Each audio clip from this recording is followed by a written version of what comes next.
Bom, meu nome é Diego, é com T. Eu sou aqui da Paraíba, moro na cidade de Campina Grande, né? Que é a segunda maior cidade do estado.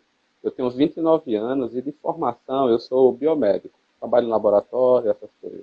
Perfeito, Diego. E como é que você veio parar aqui na área de analistas de licitações? Ah, professora, eu acho que na verdade foi a literatura, né? Porque eu gosto muito de estudar e gosto muito da macroeconomia, sabe, economia e tal, e nesse meio desse trajetória de estudos como um hobby que eu tenho, eu acabei descobrindo também o que é as compras governamentais, né? É, Perfeito. uma área muito interessante, mas que é pouco divulgada. E daí eu comecei a perceber que é um instrumento poderosíssimo, né, para revolucionar a vida dos empresários, dos empreendedores, né? E aqui eu percebi que eu me encaixaria com a possibilidade de ser um facilitador nessa área, né? Por Ótimo, estudo mesmo. excelente. Ótimo. Então, o seu interesse aí é virar um analista consultor, é isso? Exatamente, professora. No momento, eu não penso assim, sabe, em empreender. Eu prefiro me dedicar mesmo e especializar na área de consultoria, né? Consultoria Ótimo. para terceiros, no caso, né?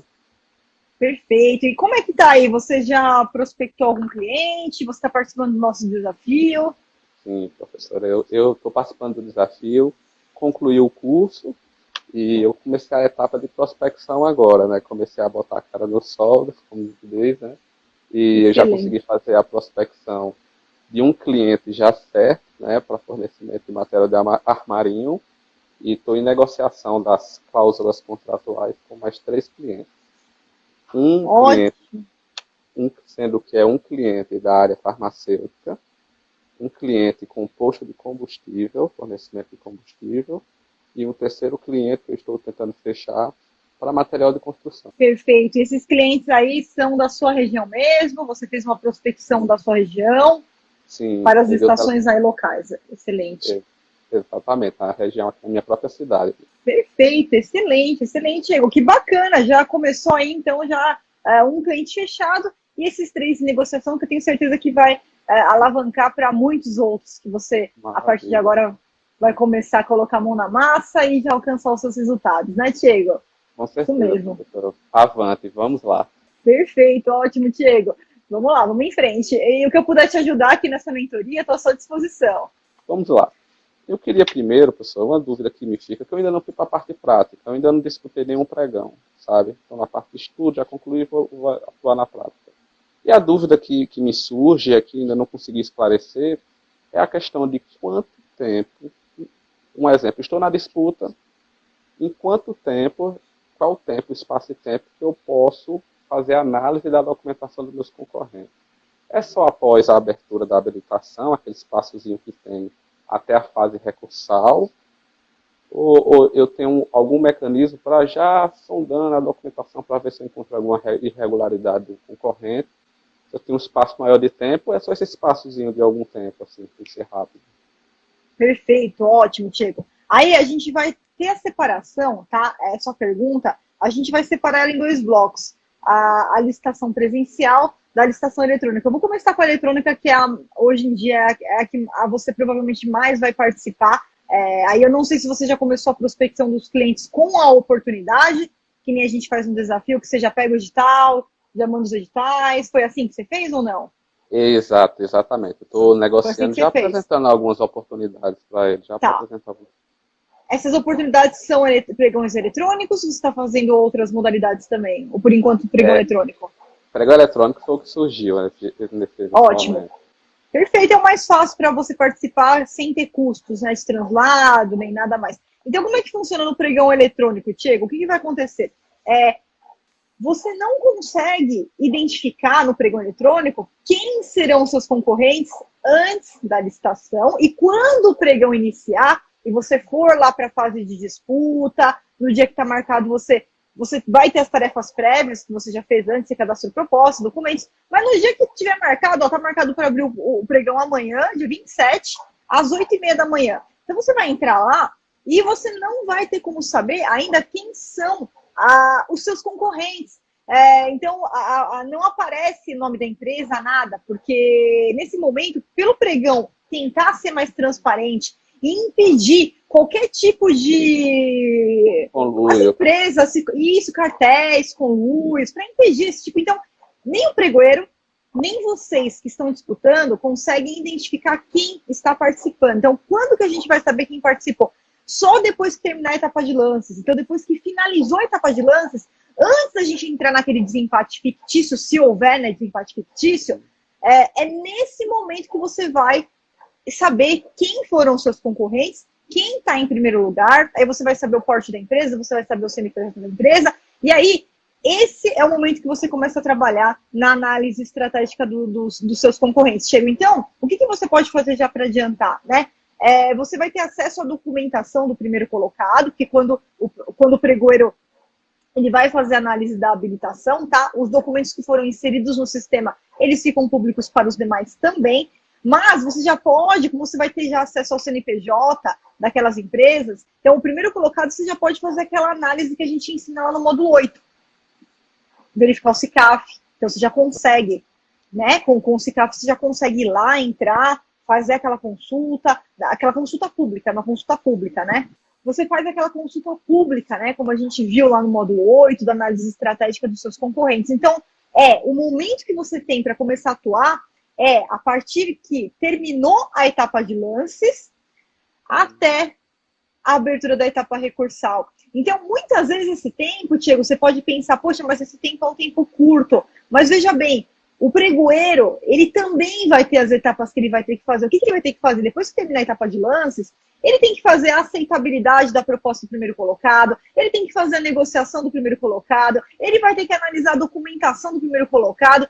Então, não é algo que ele consiga fazer ali em 5 minutos. Então, você vai ter um tempo, dependendo do pregoeiro, tem pregoeiro que é um pouco mais devagar e que, às vezes, ele até suspende a sessão, marca para outro dia para dar continuidade, ele avisa, né?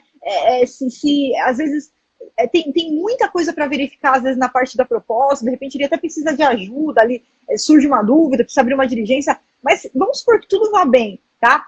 O tempo que terminou a etapa competitiva até antes de abrir a etapa recursal, porque quando abrir a etapa recursal, aí você tem que falar tudo que você tem para falar naqueles minutos que ele abriu. Então, talvez ele te dê 30 minutos. Olha, você tem 30 minutos para interpor recurso. Então, você já tem que ir, olha, eu quero interpor recurso contra a documentação do primeiro colocado, contra a classificação da primeira proposta, porque você já vai ter acesso às propostas também. Então, você tem acesso às propostas e você vai ter acesso aos documentos do primeiro colocado que foram inseridos, mas o SICAF à parte. Do mesmo jeito que o pregoeiro consulta o SICAF à parte, você consegue fazer aquela busca pública, né? Aquela consulta pública também já consegue adiantando essa questão aí. CRC, né, professor, eu acho? Isso, o SICAF ele seria o certificado do registro cadastral, né? Quando você participa do Comprasnet, fatalmente vai utilizar o SICAF, né? Lembrando que, assim, qualquer documento que esteja irregular no SICAF, esse listante ele tem que ter anexado. Então, ou de um jeito ou de outro vai ter que estar anexado, e aí você vai conseguir, tudo que foi anexado no sistema você consegue consultar. E o que você faz na consulta pública no SICAF também você consegue consultar, inclusive as restrições de participação naqueles links que a gente disponibilizou. Tanto lá no módulo 5, você tem um link geral, que vai para 4 cadastros de penalidades, além do SICAF, que é um cadastro à parte. E você também vai ver a questão da penalidade, também é uma estratégia que a gente usa, inclusive, para eliminar nossos concorrentes de forma legal. Então, quer dizer que eu tenho esse espaço que é maior do que eu imaginava, né, como a senhora agora explicou, e eu posso fazer a análise pelo próprio SICAF, como a senhora falou, né, pela das penalidades, mas só para complementar uma dúvida, seria interessante, estrategicamente falando, eu fazer uma análise de licitações, de pregões que já ocorreram para tentar identificar quem seriam os possíveis concorrentes daquela próxima licitação que vai ser relacionada. Ou seja, eu olhar o que aconteceu para dar uma pesquisada e já preparar qualquer tipo de intervenção recursal, caso aqueles licitantes que já participaram participem novamente desse certame, e assim eu já possa ter um embasamento maior no meu recurso. É interessante. Perfeito, Diego. Olha, é interessante você fazer um estudo nesse sentido para você analisar o mercado. Aí você vai conhecer quem são os concorrentes, você vai conhecer, por exemplo, quais são as marcas mais utilizadas em licitações, quais marcas que estão ganhando, mas para fins de questão recursal, veja, isso muda de uma licitação para outra. Então, na licitação anterior, a empresa do seu concorrente estava com um erro fatal no documento e foi inabilitada. Mas pode ser que para essa licitação ela tenha aprendido a lição e já venha com o documento certo. Então, a identificação de erro em si é uma análise que a gente faz licitação por licitação, mas é totalmente válido esse estudo que você pretende fazer para você conhecer o mercado. Então, muitas vezes, né, Tiago, qual que é a implicação só? Como é pregão eletrônico, a gente tem a participação de licitantes de todo o Brasil.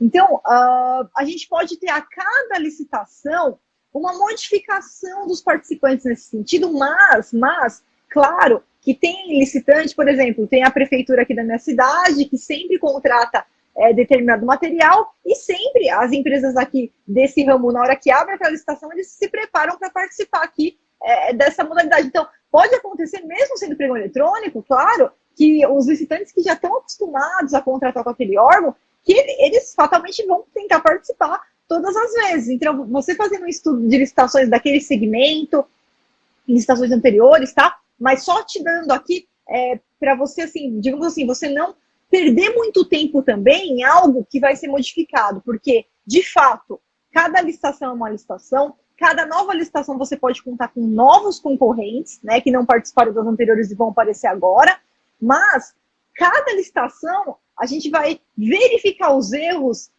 naquela licitação específica, porque tem empresas que não são inabilitadas nas anteriores, mas quando chegam aqui nessa licitação que está concorrendo com a gente, está com erro fatal na documentação, está com erro fatal na proposta. Então, ainda que ela tenha sido até contratada num outro contrato lá atrás, nada impede que ela contenha um erro fatal dessa vez. Então, é uma análise de lupa mesmo que a gente faz licitação por licitação. Por licitação, entendi. E quanto mais, só para complementar, agora, quanto mais está sendo utilizado o pregão eletrônico, então, ou seja, é mais diversificado ainda os participantes, né? Os concorrentes cada vez mais diversificados, porque podem participar de outras cidades, de todos os lugares do Brasil, né? Então, entendi a posição da senhora. Isso.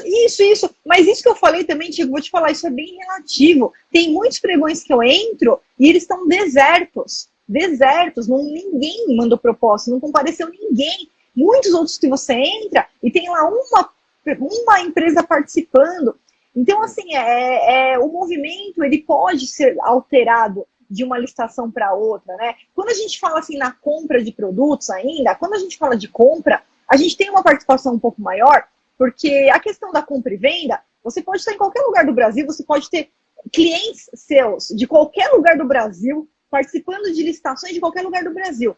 Quando é um serviço, aí a coisa pode mudar um pouquinho. Por quê? Porque, de repente, para a prestação de serviço, que de repente precisa de mão de obra, as empresas elas começam a selecionar aonde elas querem participar. Por exemplo, a Flávia. A Flávia quer prestar um serviço, a Flávia prefere prestar um serviço aqui nas redondezas da cidade, né? Sem precisar, ainda mais se for um serviço que tem uma duração prolongada, de vários meses, né? Mas a Flávia também pode dar um jeito. A Flávia pode, ganhando a licitação, vou contratar os empregados locais, vou entrar com a mão de obra local, mas para serviço você vê uma uniformização assim, onde as próprias empresas vão escolhendo o que elas podem, aonde elas podem prestar o serviço, o que é mais confortável para elas, né? Já compra e venda, você já tem uma pluralidade maior também de outros estados, outros municípios, nada impede que participe também licitantes de outros estados também na questão do serviço, é que aí ele vai ter que dar um jeito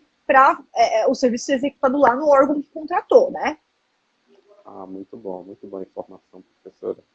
Então, acho que até essa dúvida que eu tinha, uma dúvida assim, bem prática agora que eu tenho também, é o seguinte: eu executei o objeto, ou seja, por exemplo, participei de uma entrega de um bem comum, foi entregue no órgão, só que eu gostaria muito de ter o atestado que eu prestei esse serviço, essa entrega, né? Fornecimento. O atestado que eu forneci aquele produto. Mas uma dúvida prática: a quem dentro do órgão eu vou fazer essa solicitação? É a autoridade competente, é o fiscal, é o setor financeiro? A quem eu faço essa solicitação do atestado? Perfeito, perfeito, Tiago. Olha, se tiver fiscal, né, você já faz direto para ele, porque ele vai ser seu ponto de contato, né?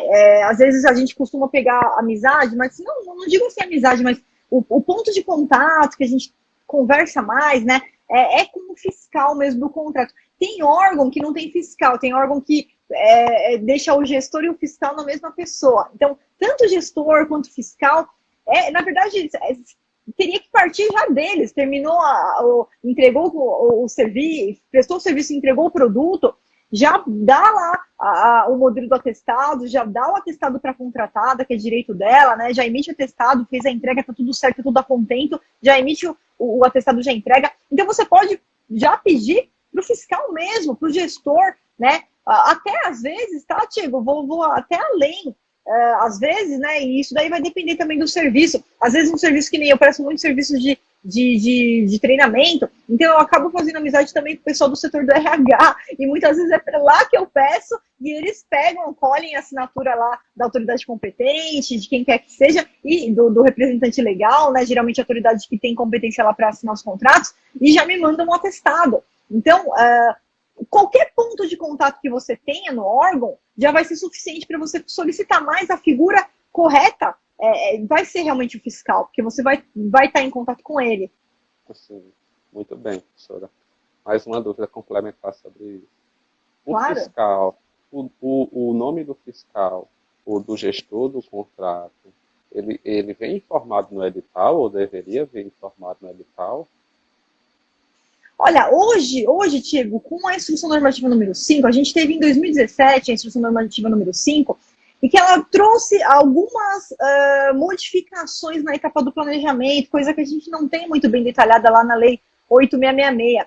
Uma dessas modificações é que na fase do planejamento, ainda na fase do planejamento, no processo, se possível, já teria o órgão da autoridade competente, quando ele faz lá aquela etapa de planejamento, faz aqueles estudos preliminares, tem uma equipe de planejamento que atua ainda no momento interno, antes mesmo de sair o edital, né? Depois sai o edital, já teria que ter a indicação de quem vai ser o fiscal daquele contrato. Então, agora, isso pegou no Brasil inteiro?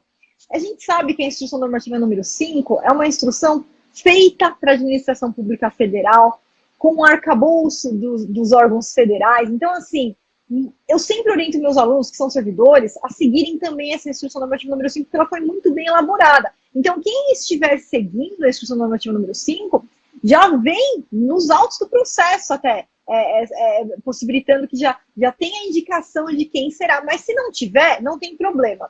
Ainda que venha essa indicação, depois que terminar a licitação, tá? Ainda que venha depois de terminar a licitação, tudo bem.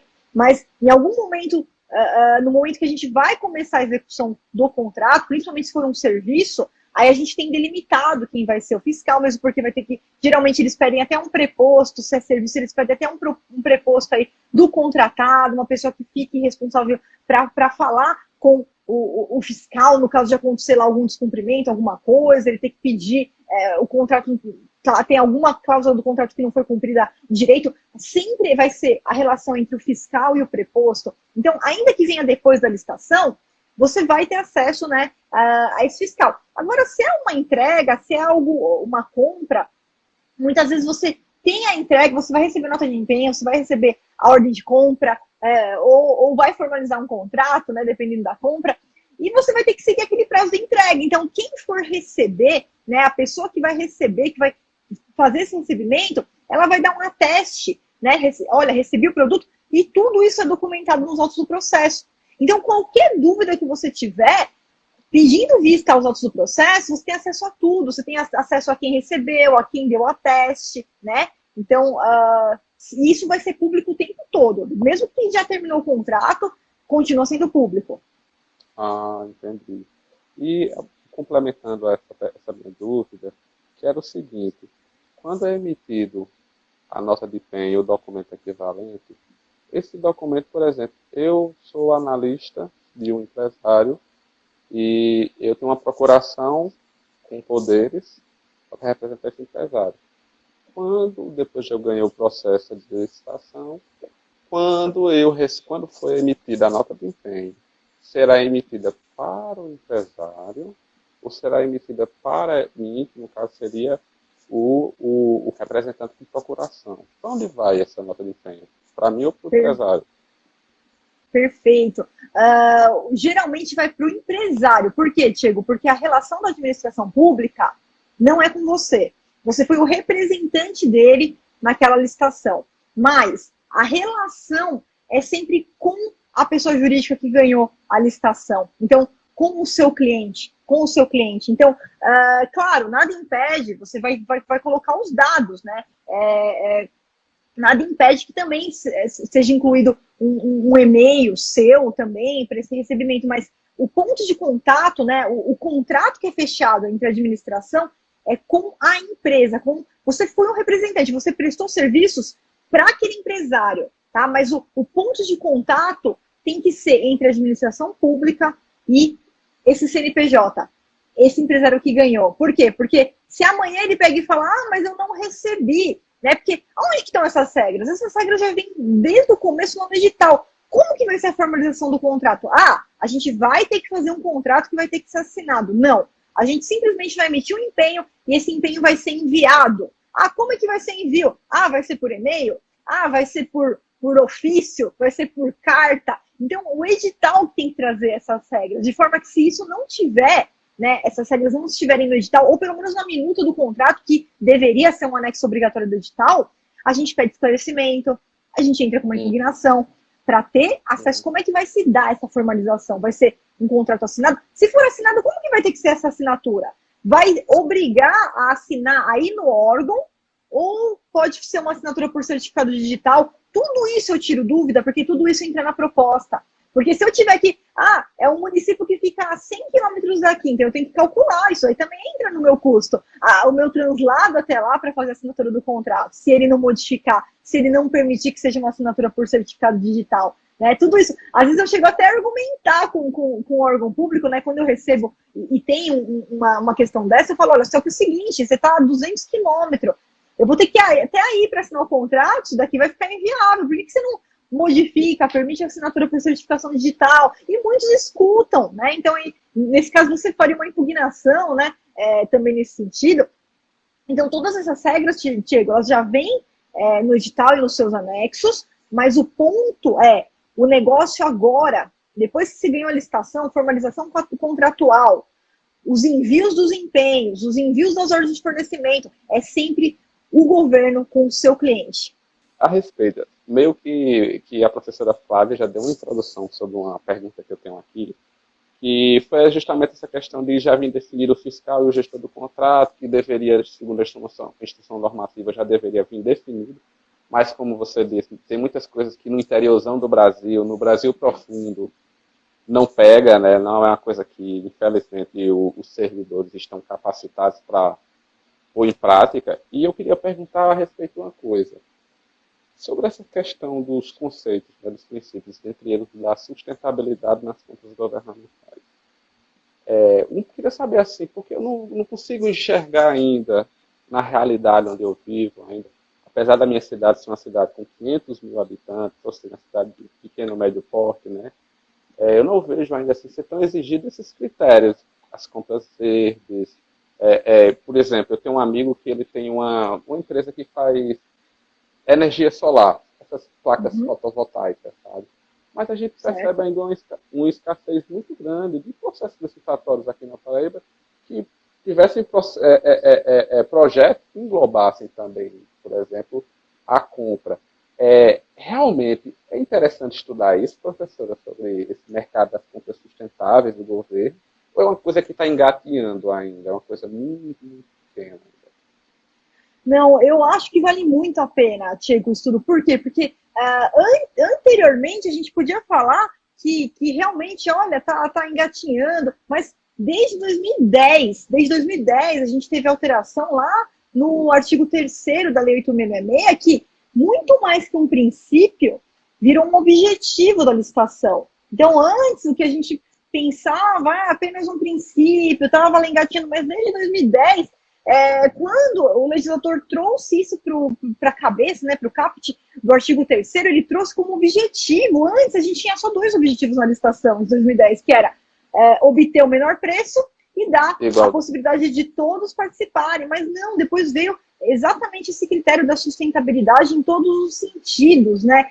Em sentido de ciclo de vida, durabilidade, as questões de meio ambiente. Então, hoje vai muito além, mas realmente, o que eu não posso mentir, eu não posso ser hipócrita aqui com você, Diego, é que tudo que a gente faz em matéria de licitação, você não vê, assim, ele vai devagar, né? Então, quando não tem lá, você não tem uma sanção, uma penalidade, ou cumprir isso ou vai receber uma penalidade. Então, você vê que quando fica em aberto, como é a questão da sustentabilidade, que na verdade é um dever, né? Não é mais só um princípio, é um dever mesmo, que deveria, a gente já deveria encontrar isso em todas as licitações, mas a gente não encontra. É o que você falou, pega lá no município, lá, né?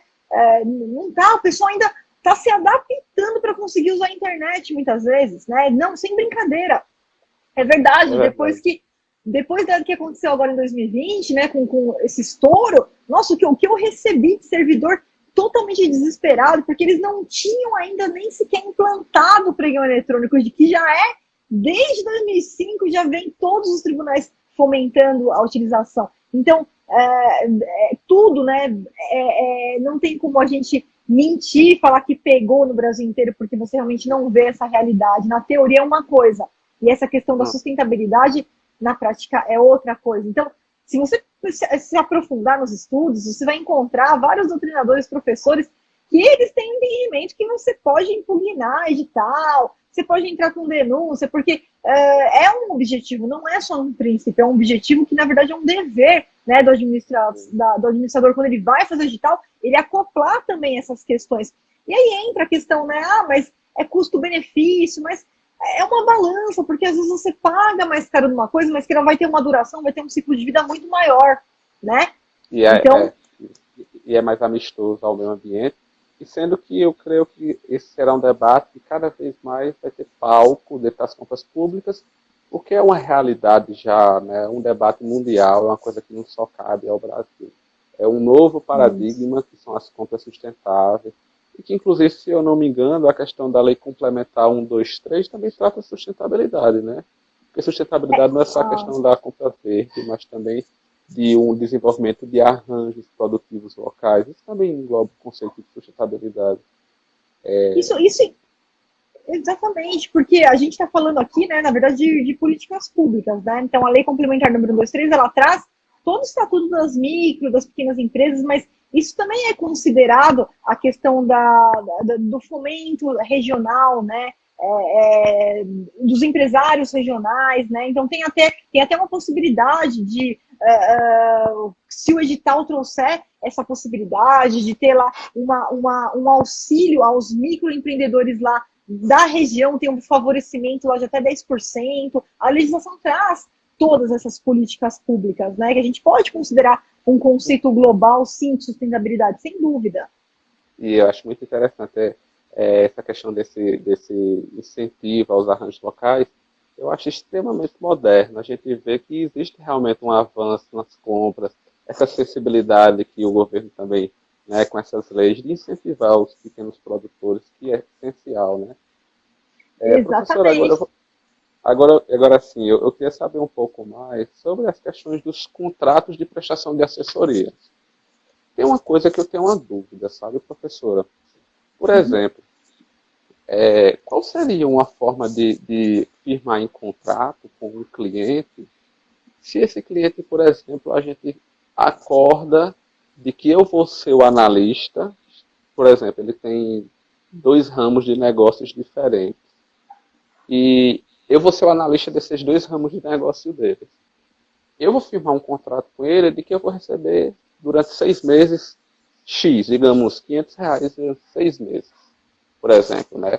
Uma remuneração fixa para eu fazer nas licitações.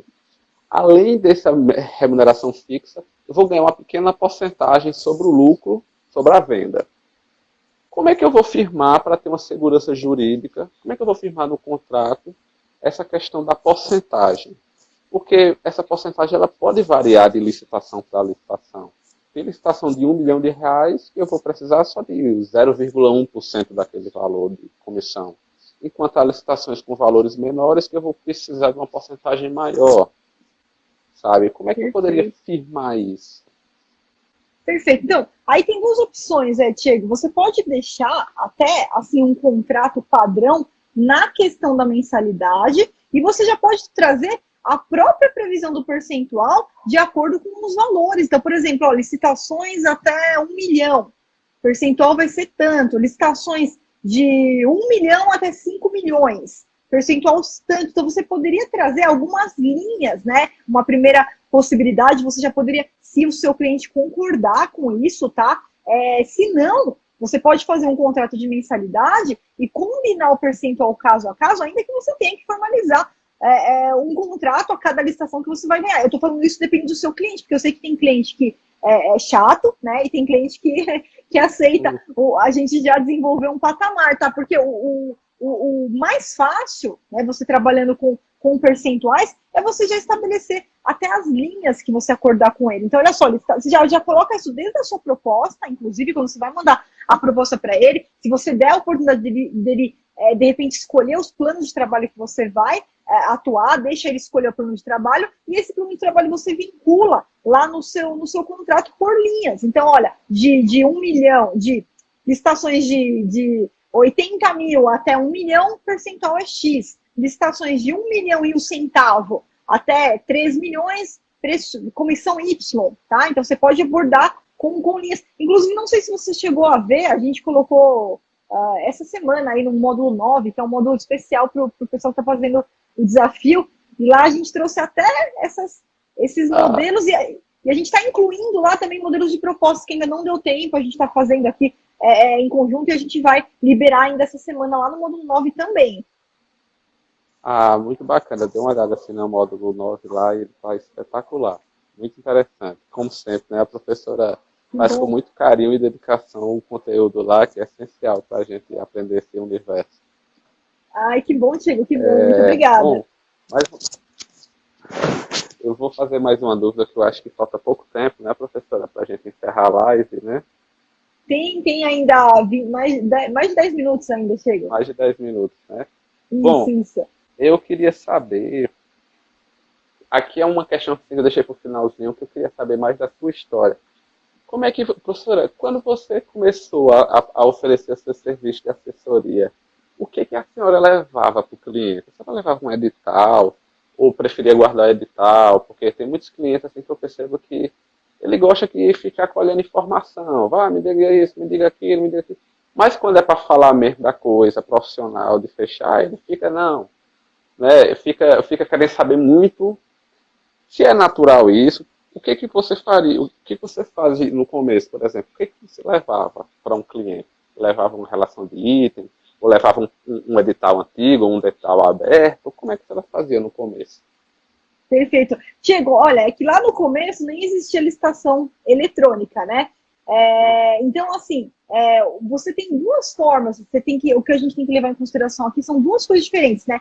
Aqueles clientes que ainda não atuam com licitações e os clientes que já atuam com licitações.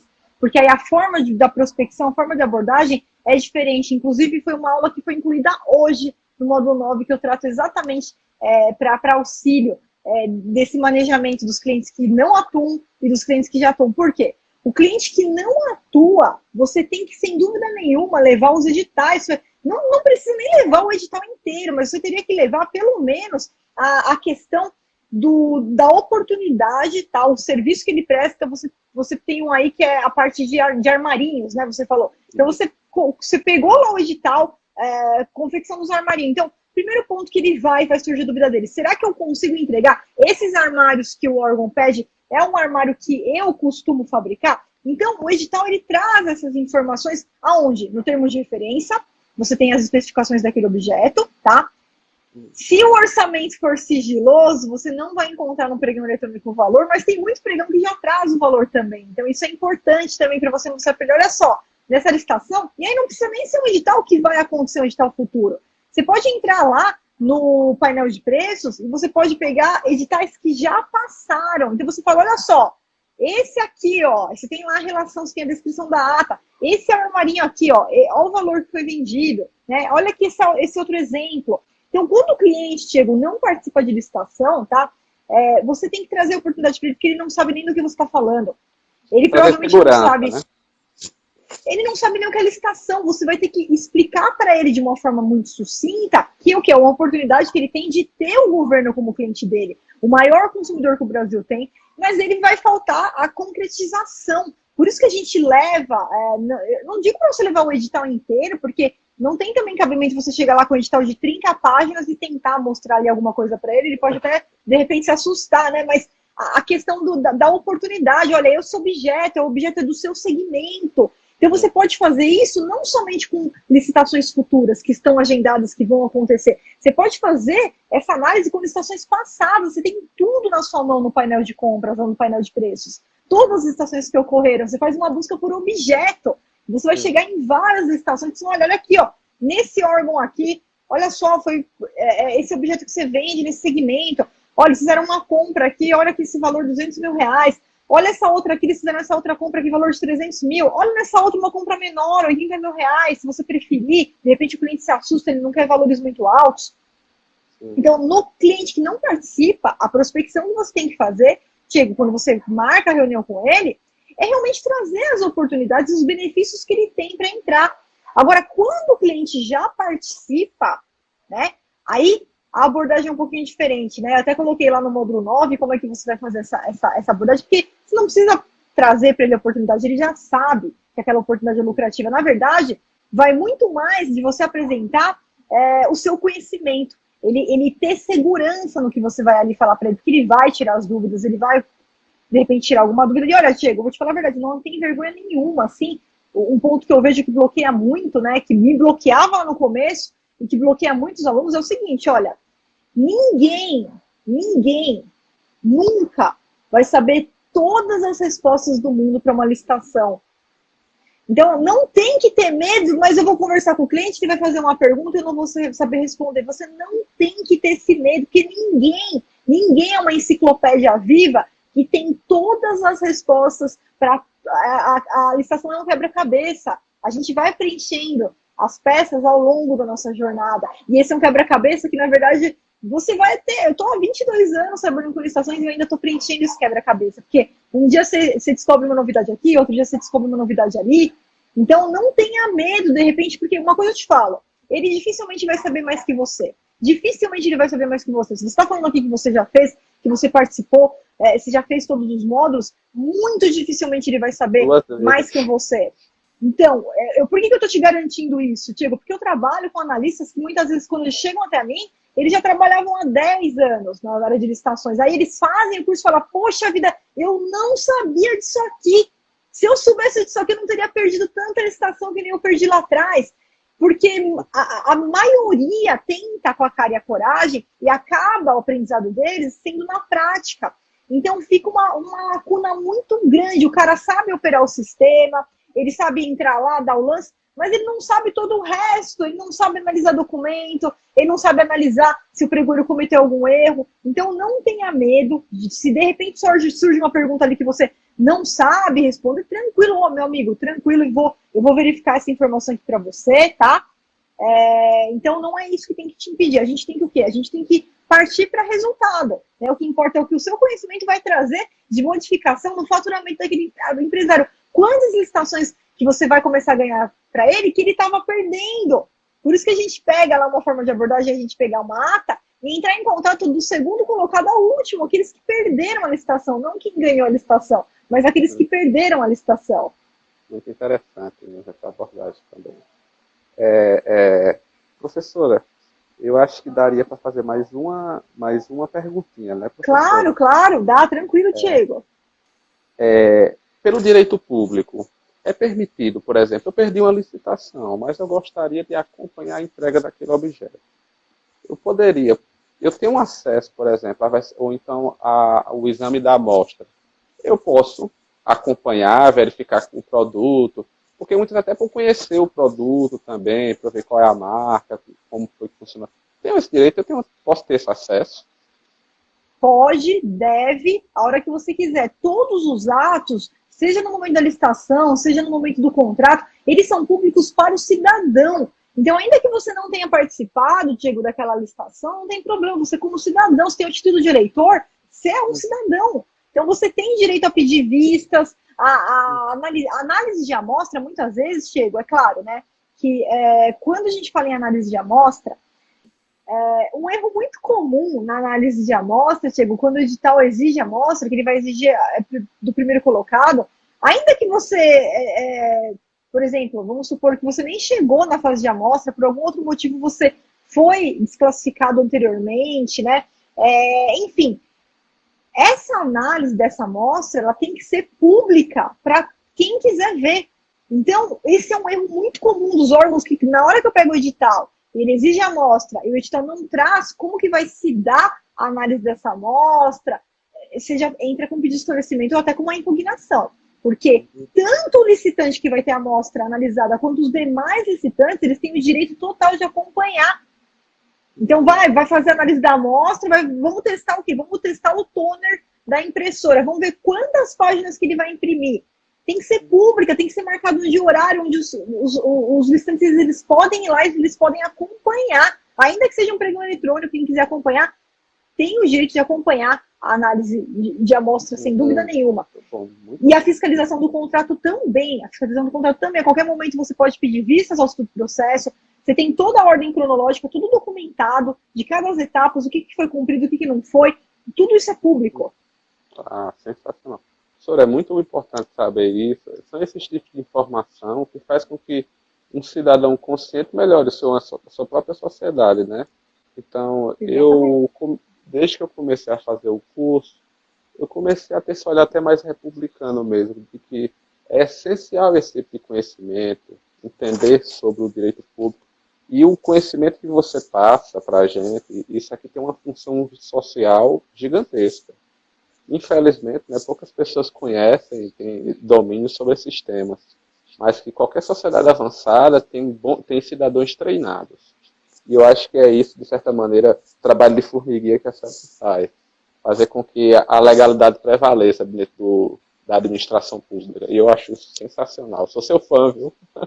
Obrigada, Diego. Imagine, eu que tenho alunos aí maravilhosos, viu? Muito obrigada mesmo. Só aluno maravilhoso aí. Só tenho a agradecer aí por ter essa turma tão magnífica, né? Alunos como você aí me acompanhando, e muito obrigada pelas suas palavras, porque realmente são palavras como essa que motivam a gente continuar nosso trabalho aí diariamente, né? Com bastante carinho aí, trazendo conteúdo para vocês. Professora. Muito obrigada. Muito obrigado, professora. Bom, professora, eu acho que por enquanto agora, se você quiser dar alguma consideração, alguma coisa, eu acho que eu já esclareci, assim, basicamente o que eu tinha dúvidas mais frequentes. Eu estou satisfeito pela mentoria, foi excepcional. Ótimo, Diego. Eu que agradeço aí, que bom que eu pude te conhecer um pouquinho melhor, a gente bateu um papo aqui hoje na mentoria aí do Analista Master. Fico muito feliz já com os seus resultados, porque você já colocou a mão na massa, é muito importante, né? Não importa nada você entrar e você não aplicar o curso. Então, que bom que você já prospectou, já está aí com um cliente fechado, com mais 2 aí em negociação, tá? E pode acompanhar, Diego, que eu vou colocar lá no módulo 9, vou colocar ali mais alguns materiais importantes ao longo dessa semana, até domingo. Entra de novo, eu vou avisar no grupo lá, mas até domingo entra de novo, que já vai ter mais materiais no módulo 9, até de acordo com a questão da proposta, tudo isso que a gente está comentando, que a gente debateu aqui na live de hoje, que pode ajudar você no momento de você formalizar esse contrato e você já colocar essas possibilidades na sua proposta também. Mas fica de olho que lá no módulo 9, até domingo, terá mais conteúdos para vocês, tá, Diego? Muito obrigada aí pela mentoria. Obrigada também ao pessoal que participou aqui com a gente, todos os comentários aí, tá, gente? Estamos acompanhando aqui, estamos lendo aqui, e já deixo aí boa noite. E prazer em conhecê-lo, Diego. O prazer foi todo meu, professora. Tudo de bom, muita saúde, muita paz e muita luz para você. Muito obrigada, Diego. Muita luz aí para você também. E a gente vai se falando aí, tá? Depois eu quero saber das suas conquistas aí, das suas vitórias também. Amém. Tudo de bom. Tchau, tchau. Tchau, tchau.